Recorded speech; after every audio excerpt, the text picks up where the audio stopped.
Trump की नई चाल, आखिर क्या है ट्रंप का वीजा बम? किन कंपनियों को देगा ये झटका? हवाई टिकट भी इससे होगा महंगा।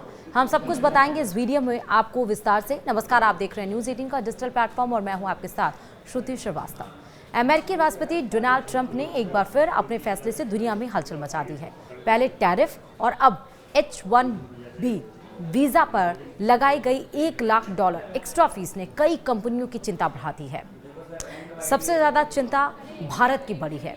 इन कंपनियों में सिर्फ विदेशी ही नहीं बल्कि अमेरिकी कंपनियां भी शामिल हैं। इतना ही नहीं, ट्रंप के फैसले ने अमेरिका में नौकरी करने का सपना देखने वालों लोगों को राह उनकी मुश्किल कर दी है। दरअसल H-1B वीजा के जरिए हाई स्किल वाले विदेशी कर्मचारियों को अमेरिका में नौकरी के लिए बुलाया जाता है। अब इस वीजा के लिए करीब 88 लाख रुपए फीस बढ़ा दी गई है। यह तय किया गया है कि जब तक $1 लाख का भुगतान ना किया जाए तब तक H-1B कर्मचारी अमेरिका में प्रवेश नहीं कर पाएंगे। वीजा के लिए बढ़ी हुई फीस अमेजन, IBM, माइक्रोसॉफ्ट और गूगल जैसी टेक दिग्गजों को पर असर डालेगी, क्योंकि H-1B वीजा पहले से ही महंगे हैं। हर वीजा की लागत पहले ही $1700 से $4500 के बीच होती है। मतलब जितना जल्दी वीजा चाहिए उतनी ज्यादा फीस देना होगा। H-1B वीजा होने वाला खर्च आमतौर पर कंपनियां उठाती हैं और यह उसके लिए व्यापार खर्च माना जाता है। यह आदेश 21 सितंबर से लागू होगा और यकीनन यह कंपनियों पर ज्यादा बोझ डालेगा। खासतौर पर इस बोझ से वो कंपनियां ज्यादा प्रभावित होंगी जो टेक्नोलॉजी और IT सेक्टर में विदेशी कर्मचारियों को ज्यादा नौकरियां देती हैं। टेक कंपनियां H-1B वीजा का सबसे ज्यादा फायदा लेती है। जून 2025 तक अमेजन के 10,044 कर्मचारी H-1B वीजा पर थे। दूसरे स्थान पर TCS था। इसके बाद Microsoft, Meta, Apple, Google, Deloitte, Infosys, Wipro और टेक महिंद्रा अमेरिका जैसी कंपनियों के हजारों कर्मचारी H-1B वीजा पर हैं। H-1B में टेक कर्मचारियों की हिस्सेदारी करीब 65% से ज्यादा है। ट्रंप प्रशासन का कहना है कि इन कंपनियों ने एक तरफ अमेरिकी कर्मचारियों को नौकरी से निकाला और दूसरी तरफ H-1B भर्ती बढ़ाई है। IT कंपनियों ने H-1B सिस्टम का दुरुपयोग किया है, जिससे अमेरिकी कर्मचारियों को बड़ा नुकसान हुआ। ऐसा करने से कंपनियों को भारी बचत होती है। एक रिपोर्ट के मुताबिक H-1B एंट्री लेवल पदों के लिए भुगतान रेगुलर कर्मचारियों की तुलना में 36% कम होता है। कंपनियां कम श्रम लागत का फायदा उठाने के लिए अपनी IT शाखाएं बंद कर देती हैं, अमेरिकी कर्मचारियों को निकाल देती हैं और IT नौकरियां विदेशी कर्मचारियों को सौंप देती हैं।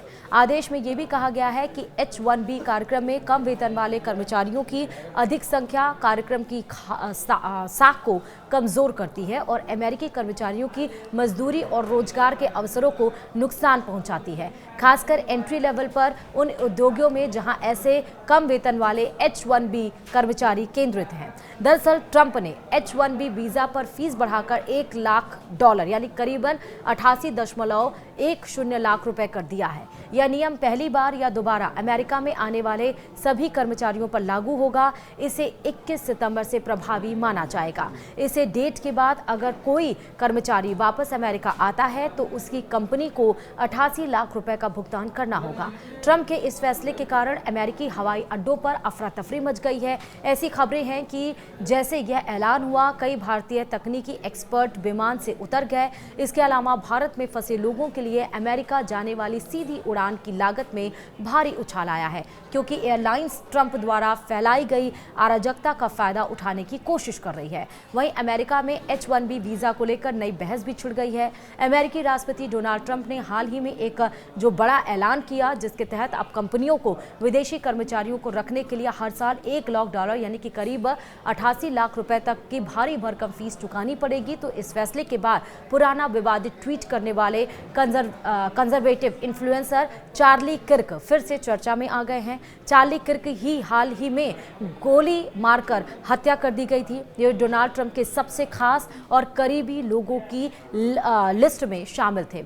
चार्ली किर्क ने 2 सितंबर को ट्वीट किया था। उन्होंने कहा था कि अमेरिका को भारत से और वीजा की जरूरत नहीं है। शायद कोई और कानूनी इमिग्रेशन अमेरिकी वर्कर्स को इतना विस्थापित नहीं करता जितना भारतीयों ने किया है।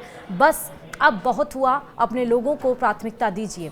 उनका ये बयान टीवी होस्ट लारा ग्राहम के ट्वीट के जवाब में था, जिन्होंने भारत के साथ संभावित ट्रेड डील पर सवाल उठाया था। मगर महज 6 दिन बाद 10 सितंबर को चार्ली किर्क की उटाह के एक कॉलेज इवेंट में गोली मारकर हत्या कर दी गई और उस समय वे गन वॉयलेंस पर बहस कर रहे थे। इस दुखद घटना ने उनके पुराने ट्वीट को और भी सुर्खियों में ला दिया। अब हम आपको बता रहे हैं, जिस पर हम चर्चा कर रहे हैं, H-1B वीज़ा आखिर है क्या। H-1B वीज़ा के जरिए अमेरिकी कंपनियां विदेशी प्रोफेशनल्स को हायर करती हैं। ये वीज़ा खासतौर पर IT और टेक्नोलॉजी सेक्टर में सबसे ज़्यादा इस्तेमाल होता है। इसके लिए आवेदकों के पास कम से कम बैचलर डिग्री होना ज़रूरी है। भारत से सबसे बड़ी संख्या में इंजीनियर और IT एक्सपर्ट्स हर साल इसी वीज़ा के जरिए अमेरिका जाते हैं। भारत के लिए भी ये कदम यानी कि एक ये फैसला ट्रंप का वो झटका है, क्योंकि ट्रंप का ये फैसला नए नियमों पर दस्तखत करने के बाद लिया गया है। ट्रंप ने पत्रकारों से कहा कि हम चाहते हैं कि बेहतरीन लोग आएं, लेकिन अब उन्हें इसकी कीमत चुकानी होगी। इस फैसले से साफ है कि अमेरिकी प्रशासन अब स्थानीय युवाओं को बढ़ावा देना चाहता है और विदेशी वर्कर्स पर निर्भरता घटाना चाहता है। लेकिन इसका सीधा असर भारतीय टेक प्रोफेशनल्स पर पड़ेगा, जो लंबे समय से H-1B वीज़ा पर अमेरिका में काम करते आए हैं। वीडियो में बस इतना ही। नमस्कार।